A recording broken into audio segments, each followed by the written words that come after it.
So mga bagay na kailangan mong gawin upang lubos at maging patay na patay sa iyo ang isang lalaki. Ang ibig kong sabihin dito is para mabaliw sa kahahabol, sa paghahanap, sa pagdidemand, o magiging clingy din sa inyo ang isang lalaki. Di ba gusto nyo yan? Yung tipong sila yung naghahabol, sila yung mas nagmamahal. So sa video ito, yan ang ating pag-uusapan mga kamamay. Yan ang aking ibibigay sa inyo, yan ang aking mga bagay na naisip upang sa pagkakataong ito, lalaki naman ang maghabol sa inyo at maging patay na patay. So wag na natin masyadong patagalin pa to mga kamamay.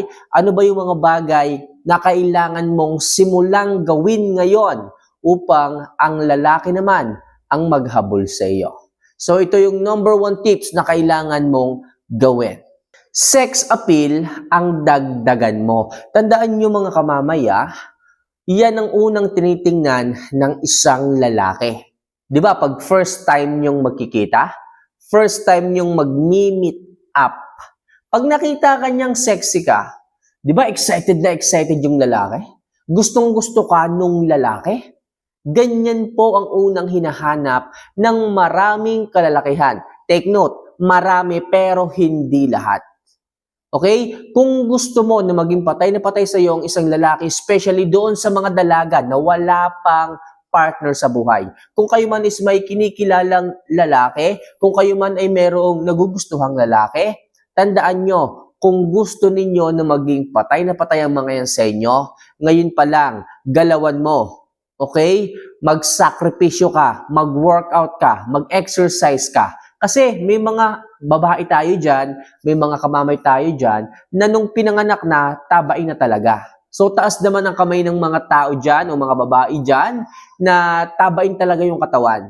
Kahit konti lang kumain, pero yung katawan, medyo malusog pa rin. So baka meron tayo dyan mga kababayang ganyan, i-comment nyo naman ang pangalan nyo para naman makilala ko kayo.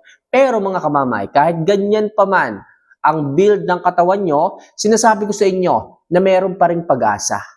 Hanggat ikaw ay buhay, hanggat ikaw ay may hininga, magagawan pa rin natin ng paraan yan. Yun nga lang, medyo sacrifice tayo, konting effort, konting workout, konting exercise.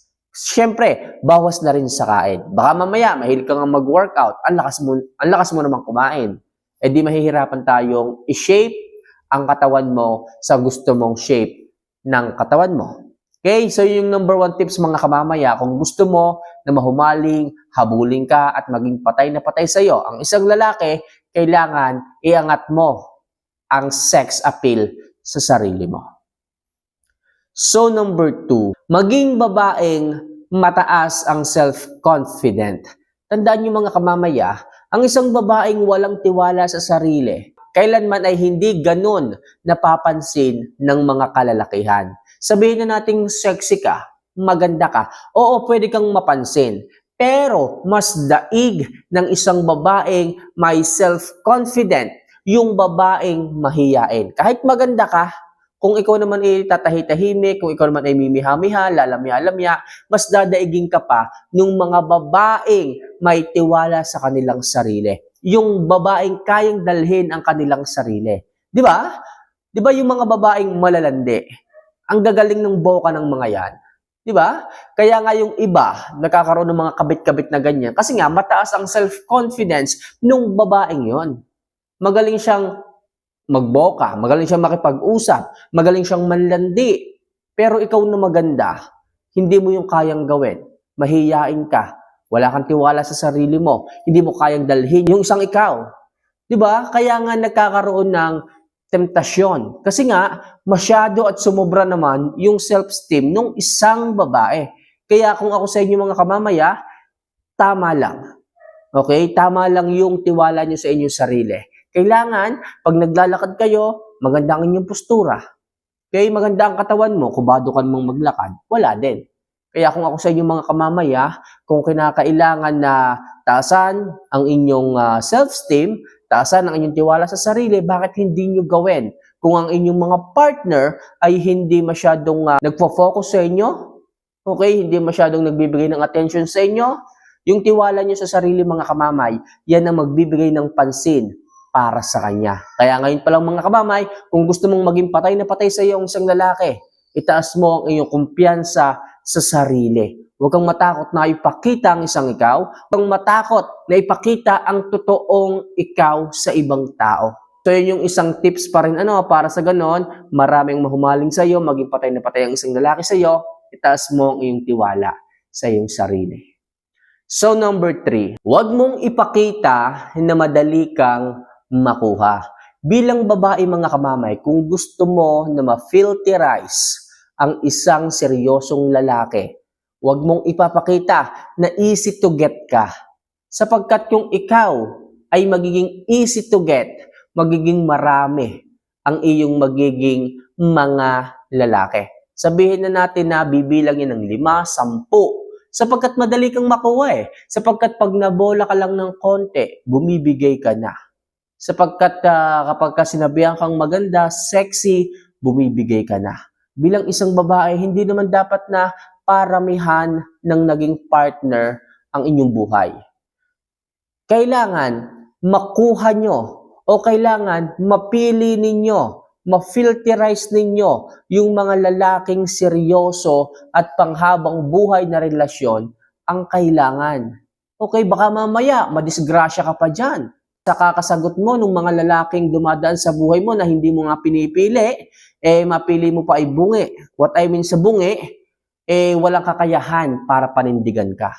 Okay? Kaya yung iba diyang mga may gandang mga kababaihan, huwag sana kayong masisilaw sa itsura ng isang lalaki. Yung iba diyan ay pogi. Okay lang kahit na ako ay, mag-labing-labing kami palagi, okay lang, pogi naman.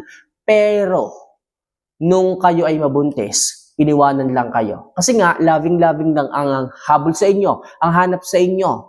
Diba? So, kung kinakailangan na palipasin ang taon, 2 taon, 3 taon ng panliligaw, palipasin ninyo para lamang kilalanin ang isang lalaki. At napakaganda nung pagbibigay ng oras ng isang lalaki sa inyo para malaman nyo kung talagang siya ay seryoso sa inyo. Kasi ang mga kalalakihan, kung hindi seryoso at may pakay lang sa inyo na kung ano, sa paglipas ng araw, ng buwan, pinakamatagal ng 1 taon, susuko na ang mga yan. Pero yung totoong nagmamahal, may malinis na intensyon, kahit tumagal yan ng 2 taon, 3 taon, 5 taon, kaya kanyang hintayin ng walang hinihingi, nakapalit sa iyo at pressure. Yan ang totoong lalaki. Yan ang sinasabi ko sa inyo mga kamamay na dapat nyong piliin.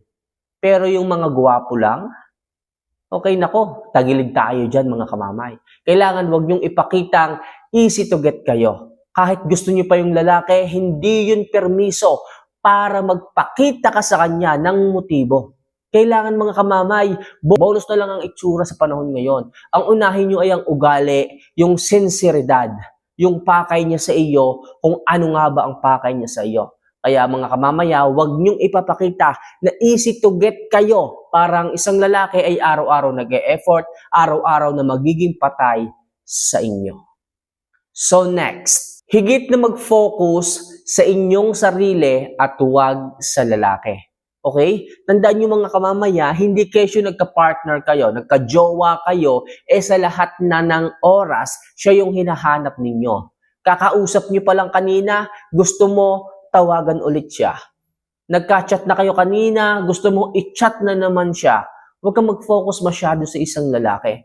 At kapag ang isang lalaki ay masyadong nasakal o nahigpitan dahil sa palagi mong pagme-message, tapos nagagalit ka pag hindi ka nire-replyan. Pag naumay ang mga yan, iiwanan ka ng mga yan, sigurado ako mga kamamay. Kaya sinasabi ko palagi sa inyo, mag-focus ka sa sarili mo. Kung may trabaho ka, unahin mo yan. Kung nag-aaral ka, unahin mo yan. Okay? Gusto ko na ang lalaki ang mag-isip sa inyo. Kung ano ang ginagawa ninyo, kung ano ang inuuna ninyo, hayaan yung lalaki ang mag-isip sa inyo. Mas maganda na yung lalaki yung mas nagmamahal kaysa ikaw. Sapagkat pag nangyaring mas nagmamahal ka kaysa sa lalaki, sigurado ako, ikaw palagi maghahabol. Kawawa ka dyan. At sa isang iglap, maaari kanyang palitan. At pag pinalitan ka niya, sigurado ako, hindi ka na niyan babalikan sapagkat marami siyang option. Lalaki yan. At ang isang babaeng kagaya mo ay may halaga. Kaya ingatan mo yan. Hanggat maaari, magpa-hard to get ka. Hanggat maaari, ikaw yung hinahabol. Hanggat maaari, mag-focus ka sa sarili mo at huwag sa mga lalaking yan. So next, laging mag-ayos at magpaganda. Tandaan nyo mga kamamay, ito yung dahilan kung bakit naghahabol ng isang lalaki. Di ba ang daming mga kalalakihan na sinasabi, ay ang ganda nito. Dapat hindi ko ito iwan, wala na akong makikitang ganito. Okay? So, ito ay factor din mga kamamaya. Hindi naman ito yung pinaka-factor, pero factor din ito kung bakit naghahabol ang isang lalaki sa inyo. Nagiging patay na patay ang isang lalaki sa inyo. Kung ikaw ay palaging nag-i-improve, kung ikaw palagi ay nag-aayos, nagpapaganda, hindi mo nakakalimutan ang sarili mo, naglalagay ka ng lotion, nagpapabango ka, ikaw yung babaeng high value, hindi ka nagpapabaya, malamang sa malamang maghahabol ang isang lalaki at magiging patay na patay yan sa iyo. At kapag ganyan ka mga kamamay, malamang sa malamang hindi ka bibitawan ng isang lalaki. Bakit? Syempre, kung papalitan ka rin lang niya at yung mga putyo-putyong mga babae ang ipapalit sa iyo, hindi mabango, pabaya sa sarili, okay, hindi conscious sa kanilang kalusugan, malamang sa malamang, baka magsisilang sila dahil iniwanan kanya. Kaya ngayon pa lang mga kamamaya, kung gusto mo na maging patay na patay sa iyo, mahumaling, maghabol ang isang lalaki, alagaan mo sarili mo. Mag-ayos ka, magpaganda ka, magpa-sexy ka, malamang sa malamang, malaki yung chance na hindi ka niya ipagpalit. So yun lang muna sa ngayon, ang ilang mga bagay na kailangan yung tandaan upang ang isang lalaki ay maging patay na patay sa iyo, habulin ka, at malaki yung chance na hindi ka iwan at ipagpalit. So mga kamamay, maraming salamat sa tumapos ng video. Medyo may sakit tayo ngayon pero kailangan ko pa rin mag-vlog para sa inyo. Kasi naniniwala ako na meron yung mga tao dyan, mga babae dyan na mas mabigat yung nararamdaman sa kanilang puso at damdamin kaysa sa nararamdaman ko. Medyo may sipon lang pero kaya pa naman. So paano mga kamamay, mahal ko po kayo. See you for our next vlog. Paalam.